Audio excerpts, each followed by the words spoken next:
복된 소식 아름다운 소리 AM 1590kHz 시카고 기독교 방송입니다.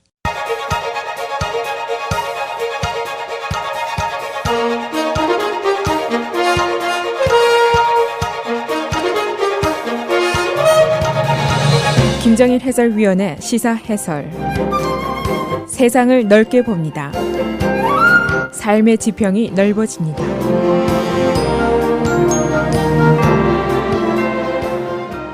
시사 해설입니다. 내일 위스콘신 예선이 벌어지게 됩니다. 이 예선이 또 이번 대선의 주요 접전지로 큰 관심을 현재 끌고 있습니다. 지금까지 승승장구하던 트럼프에게 일단 브레이크가 좀 걸려 있고 또 한참 앞서가고 있는 클린턴에게 끈질긴 도전이 계속이 되고 있습니다. 지금 현재 크루즈와 샌더스가 여론조사에서 앞서고 있습니다. 그래서 오늘은 금년 대선의 또 하나의 분수령이 될 수 있는 위스콘신 선거전의 현황 또 그 원인을 살펴보겠습니다. 이 트럼프에게는 내일 위스콘신 예선의 결과가 심리적으로 또는 수학적으로 매우 큰 의미가 있다. 그런 보도들을 오늘 언론이 하고 있습니다. 일부 정치평론가들은 내일 위스콘신 예선의 결과가 이번 선거전의 양상을 모두 바꾸게 될지도 모른다. 그런 전망까지 하고 있습니다. 지금 위스콘신 여론조사를 보면은 CBS와 뉴욕타임스의 조사입니다. 크루즈가 43%, 트럼프 37%, K6 18% 이렇게 나와 있습니다. 어떤 조사에서는 크루즈가 트럼프보다 10% 이상 앞선 그런 여론조사 결과가 나와 있습니다. 그러니까 대부분의 여론조사 숫자가 이렇게 크게 차이가 나니까 트럼프가 내일 패배할 가능성이 매우 높습니다. 그런데 만일 트럼프가 지게 되면 굉장히 큰 낭패에 빠지게 됩니다. 우선 당 후보권을 따기 위한 대의원 수 1237표에 미달될 가능성이 훨씬 더 높아집니다. 위스콘신 대의원 수는 지금 42표인데 만일 그렇게 되면은 7월 클리블랜드 전당대회로 이제 가게 되겠죠. 그런데 거기서의 결과는 아무도 장담을 못합니다. 사실상 지금 트럼프가 사면 초과에 빠져 있는데 그 자신을 빼고는 아무도 지지 세력이 사실은 없습니다. 공화당 지도부도 적이고 여성표도 적이고 이민자표도 적이고 그렇게 되어 있습니다. 그러니까 공화당 전당대회에 가서 대의원 경선에 붙여질 경우에는 그 결과는 아무도 장담을 할 수가 없습니다. 심지어는 공화당 지도부 내부에서조차도 이걸 어떻게 처리해야 될지를 잘 모르는 그런 혼란스러운 상황에 지금 빠져 있습니다. 또 한 가지 시민적인 타격이 클 것이다 하는 얘기입니다. 위스콘신은 백인 다수 지역이고 근로자층이 많고 또 복음주의 기독교 세력이 크지 않습니다. 그리고 위스콘신의 제조업이 많고 이 소위 그 프리 트레이드에 대한 반감이 높은 지역입니다. 다시 말하면 바로 위스콘신이 트럼프의 표밭이다라고 볼 수가 있습니다. 그런데 만일 여기서 진다면은 그 심리적인 충격이 매우 클 것이다. 그런 예상입니다. 또 한 가지 내일 예선은 전국에서 위스콘신주 하나뿐입니다. 그래서 이 결과에 대해서 전국의 여론과 전국 언론의 각광을 홀로 받게 되어 있습니다. 그리고 다음 예선은 4월 19일 뉴욕에서 있습니다. 그러니까 다음 예선까지 시간이 2주나 남아 있습니다. 다시 말하면 위스콘신 주의 예선 결과가 전국적으로 2주 동안 떠돌아다니면서 증폭 효과를 낼지도 모른다. 그런 예상도 있습니다. 잘 나가던 트럼프가 왜 이런 지경에 지금 빠져 있는가? 대부분의 정치평론가들은 소위 자업자득이다. 그런 얘기를 하고 있습니다. 2주간에 걸친 그의 말실수들 이것이 한꺼번에 누적된 효과가 아니겠느냐 그런 분석들을 하고 있습니다. 예를 들면 네이토는 폐기 처분이 될 안보 조직이다. 너무 낡았다. 이제 그런 얘기를 했고 핵 개발을 한국이나 일본이 할 수 있으면 해라. 그래 자체 방어를 자신들이 해라. 이제 그런 얘기도 했고 낙태 문제를 얘기하면서 낙태한 여성이 처벌을 받아야 한다. 그런 얘기도 했고 또 유세장에서 그 캠페인 매니저가 여기자를 구타한 사건 지금 법적인 공방전까지 들어가 있죠. 이런 악재들이 연이어서 발생을 했습니다. 이 트럼프의 문제성 발언은 뭐 지금까지 수도 없이 많이 있었지만은 지금 이제 시기가 아주 중차대한 시기죠. 그런데 여기서 연속적인 말실수를 했는데 일각에서는 그게 과연 말실수냐 아니면 그의 내심에 문제거리가 큰 것이 아닌가 그런 의심을 받게 됐습니다. 그래서 결과적으로 이런 문제들이 여론조사에서 숫자 하락으로 나타나게 됐다. 그런 분석입니다. 테드 크루즈에게는 서부도 아니고 남부도 아닌 중서부에서 승리한다는 것, 이것은 굉장히 고무적인 사건이 됩니다. 현재 뉴욕 여론조사에서는 트럼프 대 크루즈 53대 21, 크루즈가 크게 뒤져 있습니다. 그러나 일단 2주 동안 시간이 있습니다. 그동안에 자신이 유일한 대항마다 이 사실을 이제 과시하면서 트럼프의 저지력에 대한 자신의 그 힘을 과시할 수 있는 그런 시간을 벌게 됩니다. 따라서 위스콘신의 승리를 아주 만끽할 수 있을 것이다. 그런 예상들이 나오고 있습니다.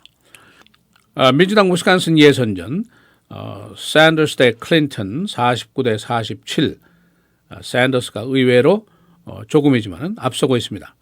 그의 끈질김을 과시할 수 있는 또 하나의 사건이 될 수가 있습니다. 샌더스가 지난 6번 예선에서 5개를 이겼습니다. 그리고 또 한 가지 3월 한 달 동안 그가 걷어낸 선거 기금이 무려 $4,000만. 샌더스가 받는 평균 그 도네이션의 액수가 $27다 하는 것은 이제 다 아는 사실인데, 그러니까 엄청나게 많은 지지 세력으로부터 돈을 받았다라고 볼 수가 있습니다. 이 막강한 클린턴을 만나서 이 정도로 끈질긴 선거전을 펼 수 있을 것이다라고 예상했던 사람은 사실은 많지가 않습니다. 만일 샌더스가 위스콘신 예선에서 이긴다면 그도 이 승리를 2주 동안 만끽하면서 다음 대전지인 뉴욕 대선을 준비하게 됩니다. 뉴욕에서는 여론조사 결과 클린턴 대 샌더스 53대 42, 샌더스가 한참 뒤져 있습니다. 그 자신 또 그의 측근들 지금 선거전 초기에 실수가 많았다, 이 사실을 얘기하면서 가슴을 친다, 그런 말이 오늘 보도가 되고 있습니다. 이 샌더스의 초심은 나의 이상주의적인, 나의 개혁주의적인 메시지를 강력하게 미국 전국에 전달한다, 이것이 사실은 의도였습니다. 그래서 선거 초반부터 나는 비방전을 하지 않겠다, 지저분한 선거전을 하지 않겠다, 선거 기금도 큰 손으로부터 받지 않겠다, 이런 약속을 이제 거듭해서 했었습니다. 그래서 클린턴의 그 이메일 사건도 아주 일찌감치 별거 아니다 하면서 클린턴에게 면죄부를 주고 말았습니다. 그런데 바로 이것이 이제 실수였다는 것이죠. 그 다음에 보니까 싸워볼 만한 상대더라, 그런 결론이 났습니다. 그래서 그 다음부터 비난전의 수위를 크게 높였습니다. 클린턴이 강연료를 한 번에 $67만 받았는데 그게 바로 골드맨삭스였다, 월스트리트였다, 그런 것을 폭로하기도 했고, 에너지 정책에 대해서 말 바꾸기를 여러 번 한 거, 이런 것도 공격을 하면서 그 비난전에 대한 수위를 크게 높였습니다. 그러나 대부분의 정치평론가들은 maybe too late, 너무 늦었다, 이제 그런 얘기들을 하고 있습니다. 전국 지지도 조사를 보니까 퓨 리서치의 조사입니다. 민주당의 경우 클린턴 대 샌더스 51대 42, 공화당 트럼프 42, 크루즈 31, 케이식 19, 전국적으로도 여전히 클린턴과 트럼프가 크게 앞서고 있습니다. 시사해설 김정일입니다.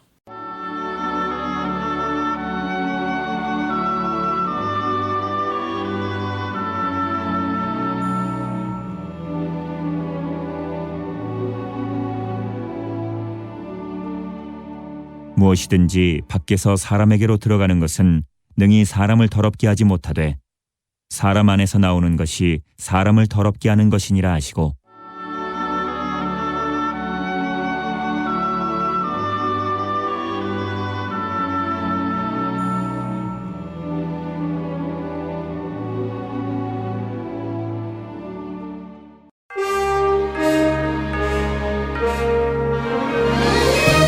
헤드라인 뉴스입니다.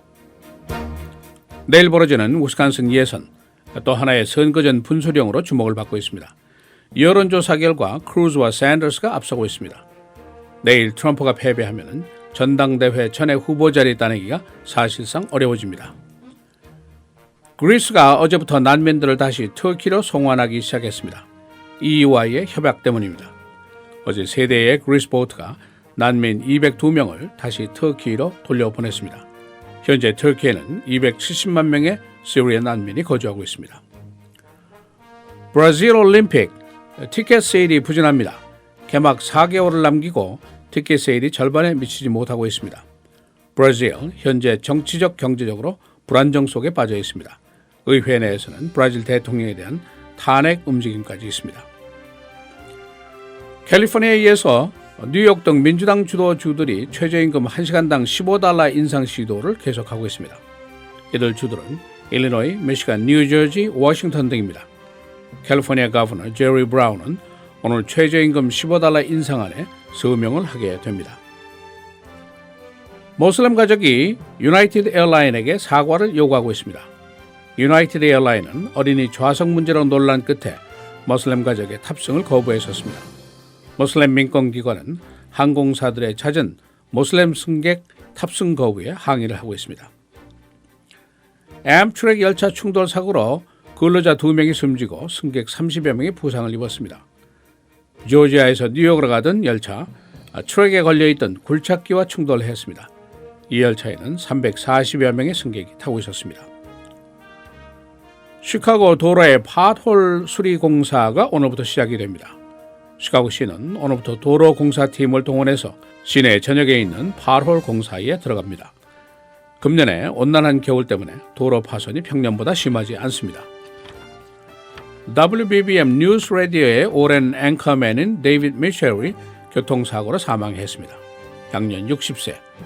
그는 어제 I-65 인디아나 메릴빌에서 교통사고로 숨졌습니다. 그는 1973년부터 시카고 방송계에서 활약해왔습니다. 하이스쿨 여자 축구팀들이 보호소에 있는 여성 돕기 운동에 나섰습니다. 이들은 어제부터 옷과 장난감들 수집에 나서서 시카고 지역 쉘터 보호소에 있는 여성들을 돕기 위한 캠페인을 벌이고 있습니다. 이번 주 내 평년보다 다소 낮은 기온이 계속됩니다. 오늘 대체로 흐리고 37도, 화요일 맑고 흐리고 48도, 수요일 흐리고 비 56도, 목요일 금요일 흐리고 눈, 목요일의 최고는 42도, 금요일은 38도입니다.